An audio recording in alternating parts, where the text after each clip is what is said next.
మామూలుగా మీకు ఎవరైనా కొట్టారనుకోండి, నో డౌట్ కొట్టాలనిపిస్తుంది, అవునా కదా?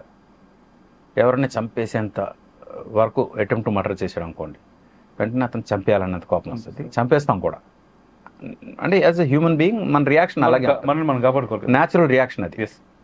కానీ మీరు ఒక్కసారి ఊహించండి, ఒక బేబీ ఒక మదర్ వూమ్ నుంచి బయటకు వస్తున్నప్పుడు ఆ మదర్ని చంపేస్తుంటాడు కదా, మదర్ ఆల్మోస్ట్ డెత్ వరకు వెళ్తుంది, అంటే ఆల్మోస్ట్ చావు వరకు వెళ్ళి బేబీ పుట్టిన తర్వాత అమ్మయ్య బతికాను అనుకుంటుంది, అవునా? నిజం.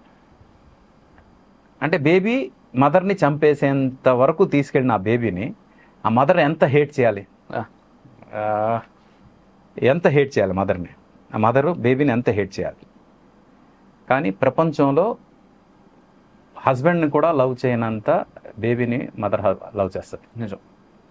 అంటే ఇక్కడ అర్థం ఏంటంటే పర్సెప్షన్ మ్యాటర్స్. మదర్ తాలూకు పర్సెప్షన్ ఏంటి? It's my baby. దా ఆ పర్సెప్షన్తో నన్ను చావు వరకు తీసుకెళ్ళినా సరే నా బేబీ ఇది. చాలామంది అంటారు వస్తూ ఏమీ తీసుకురాలేదు, వెళుతూ ఏమీ తీసుకెళ్ళవని. అది అబద్ధం. వస్తూ ఏమీ తీసుకురాలేదు, కానీ వెళ్ళినప్పుడు మనకంటూ ఏమైనా, అంటే మనం ఆస్తులు కొన్నాం, ఇది నాది నాది అవేం తీసుకెళ్ళాం, కానీ మన ఉనికిని మాత్రం మన పిల్లల రూపంలో మనం ప్రపంచానికి ఉంచి వెళ్ళిపోతాం.